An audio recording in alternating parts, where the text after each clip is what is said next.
Gigel si Ren sa bando, supal palang inabot ng mga Korean college player na mga ito kay Lakay. Malaking kawalan sa gilas at strong group athletics. Yan ang ating mga pag-uusapan para sa video natin na ito.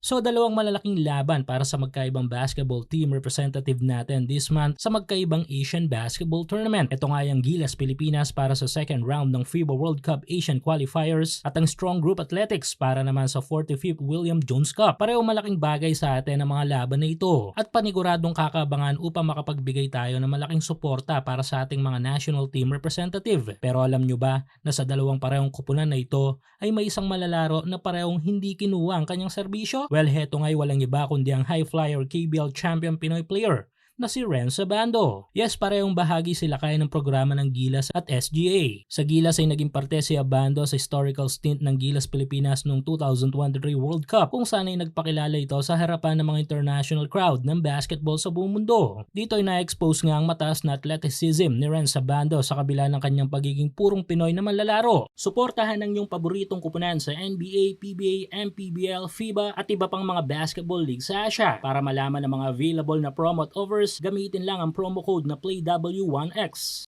Habang sa SGA naman ay naging parte si Abando ng kampyonato ng independent ball club na ito kung saan ay sa bawat kampyonato ay naging malaki ang kanyang role na ginampanan. Pero ganun pa man yun na nga at sa ngayon ay hindi na nga kinuha muna ang serbisyo ni Lakay o masasabi nating hindi na talaga kinukuha. Hanggang sa ngayon sa ating mga comment section sa mga video natin about Gilas Pilipinas ay palaging na-mention ang pangalan ni Lakay. Kaso yun na nga at wala pa ring call-up na natatanggap si Abando mula sa ating national team. Kaya naman heto tila sa practice game ng kanyang mother team sa KBL ng Korea ay binuhos ni Abando ang kanyang gigil sa laro. Supalpalang inabot ng mga Korean college players na mga ito kay Abando nang maganap kahapon ang kanilang practice game kontra sa team ng Central University. Nagtala si Abando sa game na ito ng mga impressive figures, scoring 9 points, 2 rebounds at 4 blocks mula sa isang high margin of points win na 90-64. Sa inyong palagay mga ka-hoops, kailan muling mabibigyan ng call-up sa ating national team si Ren Sabando? O mabibigyan pa kaya? I-komento nyo lang yung opinion sa ating comment section.